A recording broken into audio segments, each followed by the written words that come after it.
आपण एक 10 वर्षाचे झाले की आपल्या 2 डोळ्याच्या मध्ये भुवयांच्या मध्ये आणि बरोबर डोक्याच्या मध्ये केंद्रभागी पिट्युटरी नावाची ग्रंथी आहे. त्यातून काही स्त्राव सुटायला लागतात. व या स्त्रावांच्यामुळे छोट्या बाळाचा मोठा माणूस होतो आणि छोट्या मुलीची मोठी मुलगी होते. आणि मुलांना मुली आवडायला लागतात, मुली मुलांना आवडायला लागतात. प्रत्येकाला कोणी ना कोणी आवडतेच.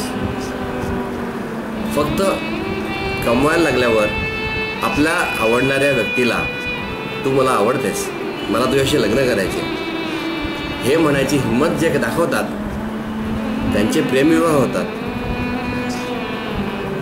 ज्यांना ही हिंमत दाखवता येत नाही त्यांना आईवडिलांनी निवडलेल्या जोडीदारासोबत लग्न करावं लागतं. अडचण यानंतर आहे.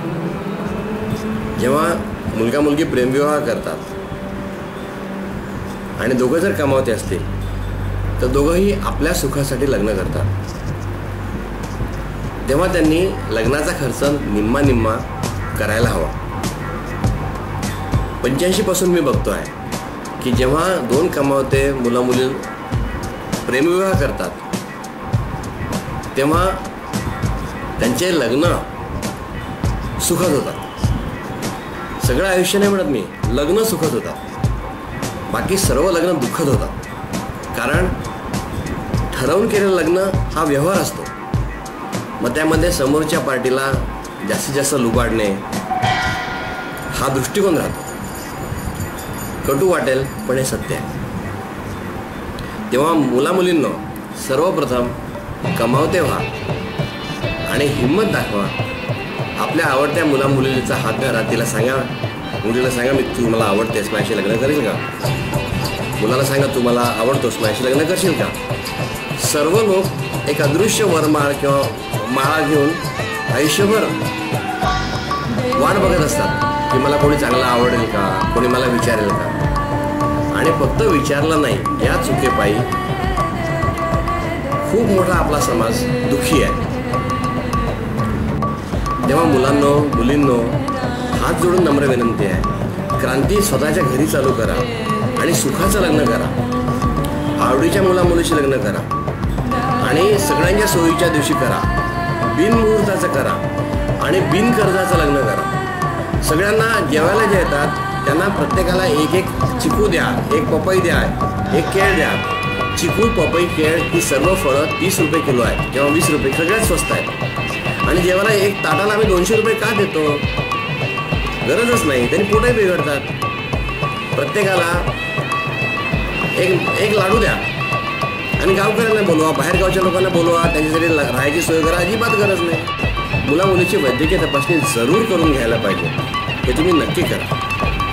प्रदेशामध्ये राहणं हे भयंकर ताणतणावग्रस्त आहे. मित्र नसतात, आधाराला कोणी नसते आणि भांडा लागलं तर कधी कधी अतिरेक होतो आणि त्याची परिणती घटस्फोटात होते. तेव्हा परदेशी अनोळखी मुलाशी लग्न करू नका. तुमच्या ओळखीचा आहे, जवळचा आहे, माहितीतला आहे आणि सांभाळेल अशी खात्री असलेल्या मित्राशीच परदेशी लग्न करा. अज्ञात व्यक्तीशी लग्न करू नका. पंजाबमध्ये तर खूप अशी उदाहरणं आहेत की इकडच्या मुली केल्या आणि त्या मुलीनंतर पस्तावल्या. तर तुम्हाला पैसे कमावता येईल असाच काहीतरी शिका आणि ते करा आणि कमावता व्हा. कमावत्या मुलीला सासरी जो मान मिळतो तो न कमावत्या मुलीला मिळत नाही. तुम्हाला जर कमावता नसाल तर रुमाल घ्यायला पण पैशाला दौऱ्याला विचारायला लागते आणि कानाकोंडी होते आणि तुम्हाला गुलामाचंच जगायला लागते जीवन. तेव्हा जर सुखी जगायचं असेल तर स्वयंपूर्णच मुलगी पाहिजे. जे मिळवेल ते मिळवेल, पण तिने तिची भाजी भाकरी कमावली आणि मतभेद झाला तर तिच्या अंगावर हात टाकणार नाही आणि ती सांगू शकते की मी माझी मोकळी राहील आणि ती राहूसुद्धा शकते. तेव्हा ज्याला आर्थिक स्वातंत्र्य नाही त्याला कुठलं स्वातंत्र्य नाही हे मुलींनो नीट समजा. आणि प्रत्येक मुलींनी कमावता व्हायलाच पाहिजे. तुम्ही नर्सचा व्यवसाय करा. नर्सचा व्यवसाय करून 10-20 हजार रुपये किंवा जे मिळतात ते घरी आणणारी मुलगी ही रुमालासाठी आपल्या आईसाठी नवऱ्याला पैसे मागणाऱ्या बाईपेक्षा जास्त सुखी असते.